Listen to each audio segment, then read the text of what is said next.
was in 1947 and 1949, we passed the National Security Act and the CIA Act, and those two acts in combination allowed money to be clawed out of the federal government and federal budget and spent in non-transparent ways. So we created a secret way of funding very big projects through the governmental mechanism.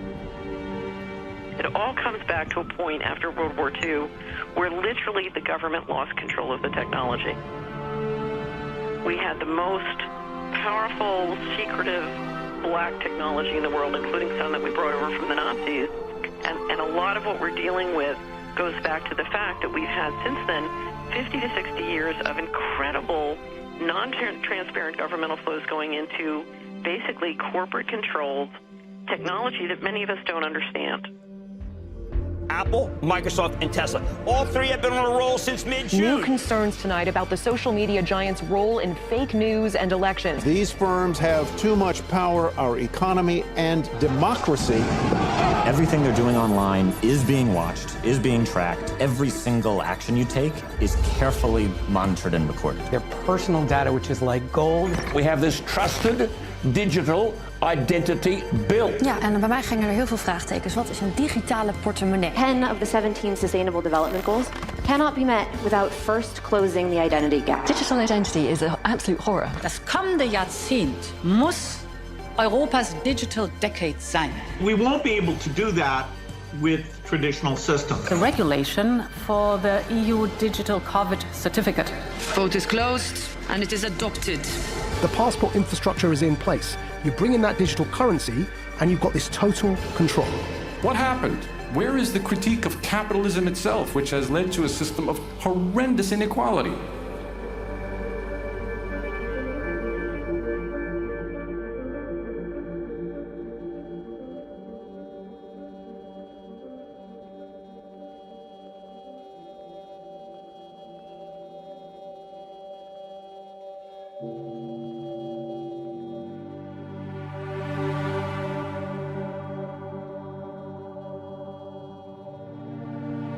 Across the globe, our identity is being traded for billions of dollars. How is it possible that something so seemingly elusive as our data has so much value? Data is the new gold, and this is the gold rush. But what does that mean for us? What does it mean for our privacy and for our freedom? Wrapped in a veil of marketing, grand narratives, and noble causes, we are presented with a future which may be less rosy than it appears. The next web is one of the world's leading tech events. One of the speakers is the former CIA and NSA contractor, Edward Snowden. In 2013, he blew the whistle on the large-scale spy activities that the US government conducted on citizens and governments worldwide. His message is clear. The idea that there was a system of global mass surveillance in the United States, in the United Kingdom, in Australia, in New Zealand, in Canada, right? The media treated this possibility as a conspiracy theory because they could not see why. When we got the evidence, things quickly began to change, but what threats are we missing today? And I think when we look at what's happening as these post-pandemic restrictions, everybody closes borders instantly, then you've got to install apps and all of these different changes.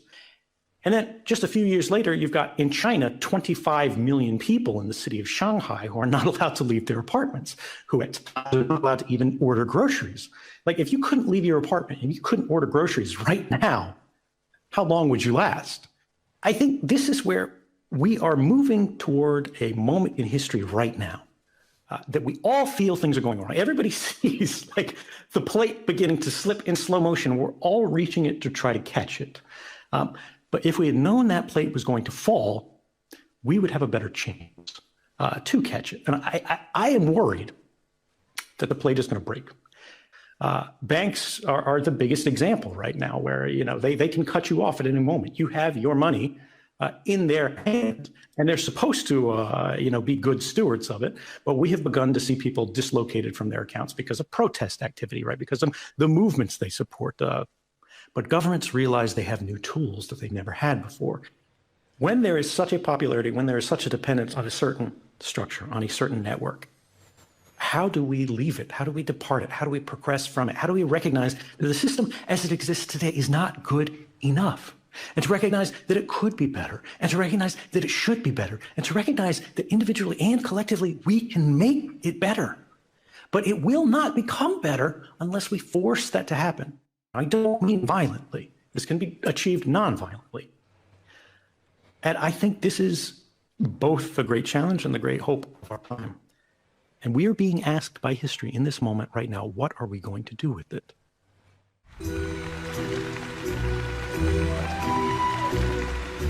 Spearheading these developments is the digital identity. The digital ID industry is a booming business. According to analysts, its potential revenue is $30 billion in 2024, which could rise to $50 billion in 2026. It should come as no surprise that big tech corporations like Microsoft, IBM and MasterCard are heavily represented in the lobby for a global system of digital IDs. Jedes Mal, wenn eine Website uns auffordert, eine neue digitale Identität zu erstellen oder uns bequem über eine große Plattform anzumelden, haben wir in Wirklichkeit keine Ahnung, was eigentlich mit unseren Daten passiert. Und das muss aufhören. Und aus diesem Grund wird die Kommission demnächst eine sichere europäische digitale Identität vorschlagen. Eine, der wir vertrauen und die Bürgerinnen und Bürger überall in Europa nutzen können, um alles zu tun, vom Steuerzahlen bis zum Fahrradmieten. Eine Technologie, bei der wir selbst kontrollieren können, welche Daten ausgetauscht und wie sie verwendet werden. Arno Wellens is an author and investigative journalist specializing in finance. For his book, The Euro Gospel, he has immersed himself in the policymaking of an ever-expanding Europe. Wellens keeps a watchful eye on the progress of the European digital ID. Welcome to this press conference following the Euro. Hoe het praktisch eruit ziet, de Digital Identity Wallet, is dat jij straks een appje hebt op je telefoon. En daarin zitten eigenlijk al jouw wachtwoorden en je rijbewijs, bankafschriften en elektronisch patiëntendossier. Dat zit allemaal in één appje. De Europese Commissie heeft gezegd, nou, wij komen met een toolkit in het najaar van 2022. En daar zitten alle elementen in en alle eisen en de middelen voor hoe dat er specifiek uit moet komen te zien. Maar mensen krijgen straks een app op hun telefoon waarmee ze zowel in social media als met een bank, als met mail, als met de overheid kunnen communiceren en hun vaccinatiebewijs kunnen tonen. Dat is hoe het er praktisch uitziet. A European digital ID is in the works for every EU citizen. An app will enable us to identify ourselves with our smartphone and choose which personal data we wish to share, both online and offline, with government institutions and private companies throughout the European Union. A so-called digital wallet will enable various attributes to be incorporated into it, such as government records, insurance documents, travel documents, personal data such as social media accounts, bank records, diplomas, credit card records, medical records, and vaccination status. As founder of Privacy First, Bas Filippini keeps track of all digital identity developments. Kom nog uit de tijd van idee, plicht, nee. En we zitten nu al in de fase waarin we dus hebben over digital ID, waar al je informatie op staat. En met uitsluitingsmogelijkheden om deel te nemen in het sociaal-maatschappelijk verkeer. Nou, een stuk helemaal de foute dingen. Maar het kwam ook omdat ik langere termijn kijk. En ik zag het al aankomen. Feitelijk is de digitale identiteit natuurlijk ervoor zorgen dat jij beheer en beschikking hebt over je eigen data. En een stuk gemak over dat je niet al die pasjes nodig hebt. En dat je eigenlijk met één drager jezelf kan identificeren en door de maatschappij kan bewegen. Is daar iets mis mee? Nou, nee, want het is heel erg handig. Want als je dat in je wallet stopt, op je iPhone, op je smartphone, dan geeft dat enorm veel voordelen. Ken van Ierland is a digital entrepreneur and big data specialist. He assists large tech companies with their digital transformation processes and knows the value of data like no other. Ik was laatst in Sevilla, wilde ik een elektrische fiets huren. En toen moest ik door tal van applicaties stappen om uiteindelijk na een uur dat ik gebruik kon maken van die fiets. Terwijl als ze hadden gebruik gemaakt van de wallet waar al deze informatie had dat in 10 seconden had dat gekund.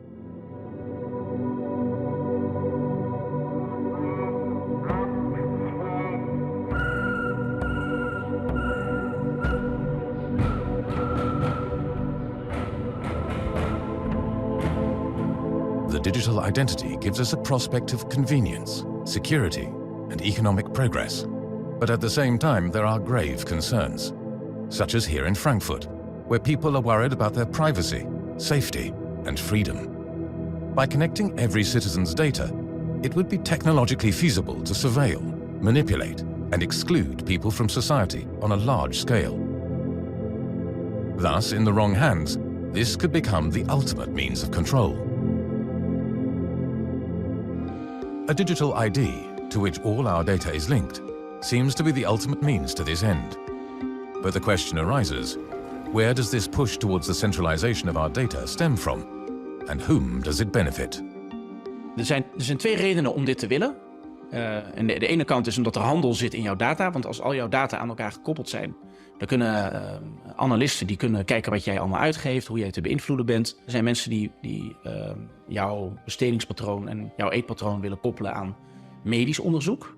En dat heet een European Union Data Space. En daar zitten gewoon alle gegevens van mensen in. En al die plannen liggen er al. Daar zit een hele industrie achter. De bedrijven die appjes bouwen bijvoorbeeld. The French defense and tech company Thales is one of the corporations that is involved with the development of the EU digital wallet. Hello everyone, meet Lucy, student in psychology. And me, her digital ID wallet issued by the government to offer a wide range of identity services. In fact, I'm a handy way of proving and protecting her identity both online and face-to-face. Let's have a closer look at what I can do. I can help governments to better communicate with citizens.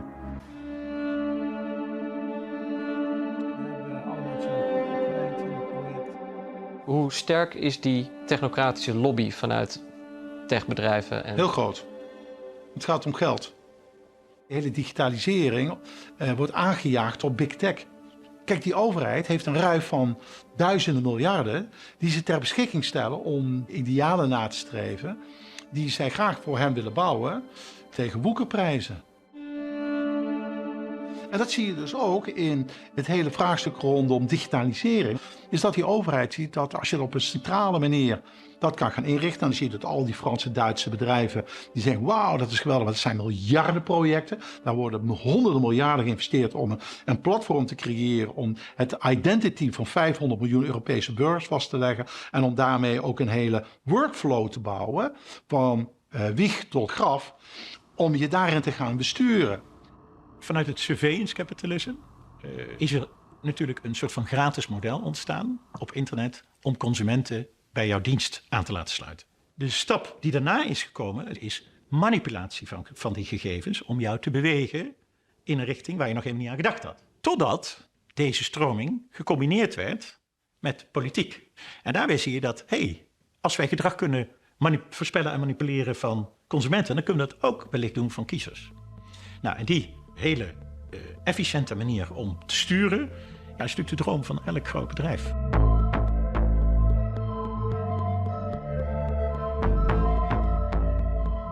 I think we can see the drive towards a digital identification coming through a number of groups that are identifiable, that have identifiable memberships. You could look, for example, to ID 2020 Alliance and its founding partners, including Microsoft and Accenture and the Rockefeller Foundation. Or you could look at something like ID4D, the World Bank project, which boasts among its membership the Bill and Melinda Gates Foundation, the Omidyar Network, the UK government, NORAD, which is attempting to introduce identification for development. Across the globe, we see a range of large NGOs cooperating with governments and central banks to develop the digital ID, such as the ID4D initiative, a project of the World Bank, and the ID 2020 Alliance, a partnership between mainly big tech companies such as Microsoft and Accenture, and philanthropic foundations such as the Bill and Melinda Gates Foundation and the Rockefeller Foundation. Nou, wat je ziet achter de digitale identiteit is de industrie. Dat is een heel duidelijk verhaal. En de industrie heeft een nieuwe truc gevonden, namelijk zich voordoen als NGO. Daarmee komen ze in feite heel onafhankelijk over, maar het is een dekmantel, zou je het kunnen noemen. En dat zie je dus, de World Economic Forum, je ziet ID 2020 projecten, Gavi en nog een aantal van dat soort dingen. En wie zitten daar dan achter? Ik kom elke keer dezelfde namen tegen, maar het is in feite een verzameling van Big Tech, Big Finance, Big Pharma, big media.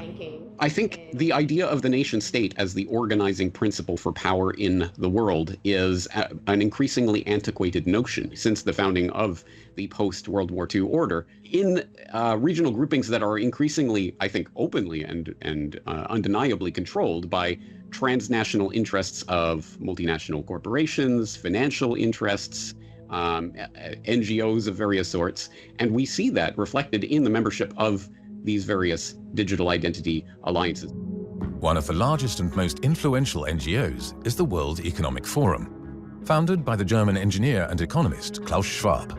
Your Excellencies, ladies and gentlemen, it's my great honor to participate for the 8th time at this important meeting. The World Economic Forum is a lobby organization, known mostly for its annual gathering in Davos, Switzerland, which is attended by 3,000 paying members and selected participants, among them investors, CEO's and political leaders. In de politiek wordt ontkend dat zij grote invloed hebben. In hoeverre is dat waar? Nou, dat klopt natuurlijk niet. Een lobbypartij heeft altijd invloed. De lobbyisten lopen in en uit in Brussel. En dat geldt ook in de Verenigde Staten. Dus dat ze geen invloed zouden hebben, dat vind ik echt puur naïviteit.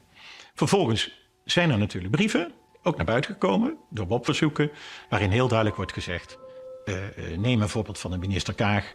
U doet mee aan deze werkgroep. Strictly off the record. Waarom strictly off the record? In December 2021, the Dutch government made binding agreements with the World Economic Forum, namely the execution of projects launched by the World Economic Forum, such as the Food Innovation Hubs, a network for global food innovation. So the World Economic Forum can initiate specific public-private partnerships in the Netherlands. And the Dutch government directly adopts policy goals from the World Economic Forum. One of the ways the World Economic Forum influences governments is the publication of research papers. It is common for these to be copied directly into the policy directives of governments. In 2016, the World Economic Forum published the report, A Blueprint for Digital Identity. Stakeholders worked on the research for 12 months, among them ID 2020 Alliance, the Bill and Melinda Gates Foundation, MasterCard, Visa, Deloitte, the ING Bank and the Dutch civil service DigiD. Uit hun jaarrekening blijkt dat ze elk jaar zo'n 370 miljoen euro krijgen. En daarvan gaat 40 miljoen euro op aan die conferentie waarbij al die mensen klimaatneutraal met hun privéjet naar Davos vliegen. En de rest gaat gewoon op aan het maken van die rapporten. En die rapporten die zijn 100% gefinancierd door die grote multinationals die er belang bij hebben dat die boodschap wordt verspreid. Dus het is een heel groot lobbybureau.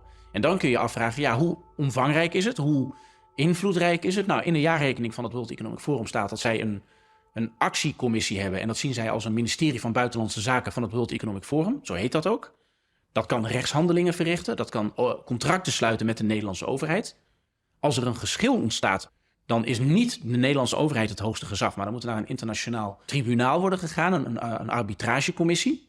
Dus de regering die accepteert dat World Economic Forum gewoon als een contractpartner. De vraag die je moet stellen is het gezond dat een groep bedrijven zoveel invloed heeft op het beleid van de regering? En dat betekent eigenlijk, we hebben geen tegenmacht internationaal op industriële belangengroepen. En daarmee zie je dat ze in feite de macht pakken en het geld pakken. Maar als je met bedrijven te maken hebt en belangengroepen die 10 keer de grootte hebben van jouw nationale economie en macht en relaties wereldwijd, ja, dan ben je eigenlijk kansloos als land. In February 2021, the Dutch ruling coalition presented a policy letter concerning digital ID. In this letter, the Dutch Secretary of State refers to 2 reports, one by the World Economic Forum and one by McKinsey. The World Economic Forum mentions 3 causes for the rollout of the digital ID. The prevention of an exponential growth of various login data. The lack of control over user data. And that 70% of European citizens do not finalize their online purchases, causing a loss of potential revenue for web stores. The McKinsey report indicates that digital ID would offer economic opportunities. But this is based on research done in various developing countries, such as Nigeria, India and Ethiopia. So in the end, its economic rationale appears flawed. Die webwinkels, Amazon, bol.com, en hun lobbyisten die hebben berekend via een Deens bedrijf dat er voor $4 triljoen per jaar aan impulsaankopen niet doorgaat. En dat komt als jij op je telefoon zit. Als jij een reclame ziet, dan gebeurt het heel vaak dat mensen moeten inloggen. Ze moeten een paar stappen doen Vanaf het zien van de reclame tot de daadwerkelijke betaling waarmee de koop definitief is. En dat zou makkelijker gaan als wij een digitale identiteit hebben die gelijk is op al onze devices. En dat is de enige economische wetenschappelijke onderbouwing die de regering aan de Nederlandse Kamer kan presenteren. Dus dat wij meer impulsaankopen gaan doen zodat de economie stijgt. Dat is winst voor de grote bedrijven, voor Amazon, Bol.com. En dat wordt gepresenteerd als een winst voor burgers. En daarom wordt dat gedaan. Ik heb het idee dat we steeds minder democratisch worden. Dat het democratisch gehalte van de Europese samenleving steeds meer ten doel komt van een kleine groep. En dat we democratisch niet meer gehoord worden, dat er voor ons beslist wordt. Door mensen die niet democratisch gekozen zijn. Mevrouw van der Leyen is benoemd en is niet gekozen. Frans Timmermans is niet gekozen, die is benoemd. Dus al die mensen, al die commissarissen die er zitten, ook die grappenmaker, die voormalige CEO van Atos, die benoemd is tot Eurocommissaris voor digitalisering, is gewoon benoemd. En die mensen die bepalen wel ons leven. Dat is gevaarlijk.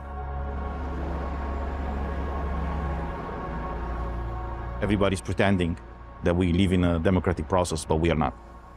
We have some people in power, usually unelected people, unelected bureaucrats, who are not answering to anybody. On top of that, they are lacking any kind of transparency. You know, everything is segmented. You just see, you know, a proposal comes on your desk, and usually there are backdoor deals before a proposal come to us. And seeing what was happening, for example, with the green certificate, what is happening now with many other things where there's clearly lacking any kind of transparency, this is a problem.